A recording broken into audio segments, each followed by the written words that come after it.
Paz do Senhor, amados irmãos e irmãs. Bem-vindos a mais um devocional do canal Devocional com Deus. Hoje, vamos meditar na mensagem do Salmo 80, com ênfase no versículo 3, que traz uma profunda oração de restauração e comunhão com Deus. O texto diz: Restaura-nos, ó Deus, faze resplandecer o teu rosto, e seremos salvos. Salmos 80, verso 3. Esse clamor reflete o desejo do salmista por uma renovação espiritual e uma proximidade maior com Deus. Vamos explorar o contexto desse salmo, suas advertências, e extrair lições práticas para nossa caminhada cristã. O Salmo 80 é atribuído a Asaf, ou à escola de músicos que ele liderou, os filhos de Asaf. Asaf foi um dos principais levitas encarregados da música e adoração no templo durante o reinado de Davi. Este salmo, portanto, surge de um coração profundamente ligado à adoração e à intercessão.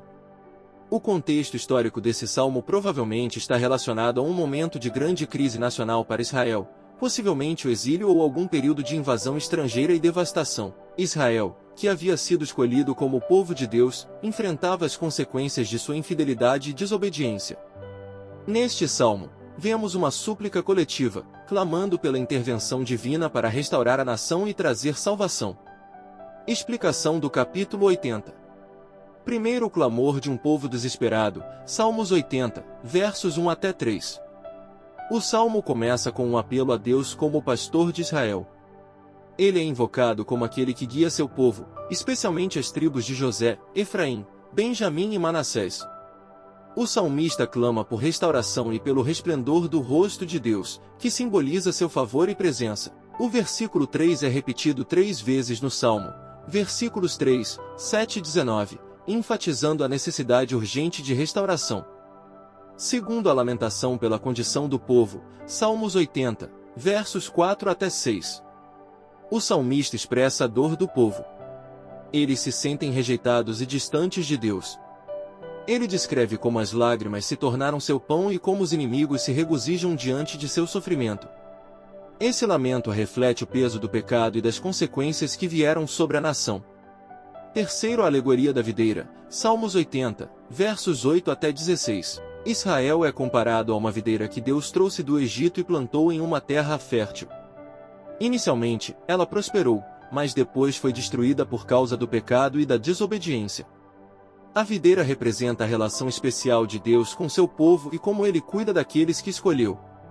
No entanto, quando a desobediência, essa relação sofre. Quarto clamor final por salvação, Salmos 80, versos 17 até 19. O salmista encerra o salmo com uma súplica fervorosa pela intervenção de Deus. Ele clama pelo Filho do Homem, que pode ser interpretado como uma referência messiânica a Jesus, o verdadeiro restaurador. O salmista sabe que somente Deus pode restaurar a comunhão quebrada e trazer salvação. Advertências no capítulo 80. Afastar-se de Deus leva à destruição. A condição lamentável de Israel era resultado direto de sua infidelidade e idolatria. Quando abandonamos os caminhos de Deus, enfrentamos as consequências naturais de estar longe dele. Confiar em forças humanas é inútil. O povo de Israel tentou encontrar segurança em alianças políticas e em sua força militar, mas só Deus podia oferecer a verdadeira restauração. A negligência da adoração a Deus nos afasta de sua presença. Quando a adoração genuína é substituída por rituais vazios ou pela idolatria, perdemos o favor e a direção de Deus. Pontos positivos. Primeiro, Deus é o pastor que cuida de seu povo. Desde o início do salmo, vemos Deus sendo invocado como o pastor que guia Israel. Isso nos lembra que ele é um Deus pessoal, atento às nossas necessidades e capaz de nos restaurar. Mesmo quando nos sentimos perdidos, ele está pronto para nos guiar de volta. Segundo, a presença de Deus traz restauração e salvação. O clamor por ver o rosto de Deus, versículo 3, é um desejo de experimentar sua presença.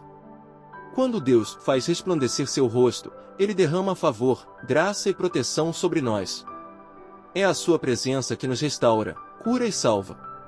Terceiro, Deus ouve o clamor do seu povo. O Salmo 80 é um testemunho de que Deus não é indiferente às nossas orações. Mesmo nos momentos mais sombrios, quando parece que tudo está perdido, podemos clamar a Deus e confiar que Ele ouvirá e responderá. Clame a Deus em tempos de necessidade. Assim como o salmista clamou pela restauração de Israel, devemos buscar a Deus com fervor em nossos momentos de dificuldade. Não importa o quão distante você esteja, Deus está sempre pronto para ouvir. Confie no poder restaurador de Deus. Se você sente que sua vida espiritual está seca ou que perdeu o rumo, lembre-se de que Deus é especialista em restaurar o que foi destruído. Deseje a presença de Deus acima de tudo. A restauração começa quando buscamos a face de Deus. Invista tempo em oração, adoração e leitura da palavra, pois é na presença dele que encontramos força e salvação. Queridos irmãos, o Salmo 80 nos ensina que, mesmo em meio às consequências de nossos erros, Deus está pronto para nos restaurar. Seu desejo é nos guiar como um pastor guia suas ovelhas, cuidar de nós como uma videira preciosa e fazer resplandecer seu rosto sobre nós, trazendo salvação e paz. Se você sente que está cansado, perdido ou distante de Deus, lembre-se da oração do versículo 3, restaura-nos, ó Deus, faze resplandecer o teu rosto, e seremos salvos. Clame a Ele, pois sua graça e misericórdia são infinitas. Ele é fiel. Deus abençoe, amamos vocês.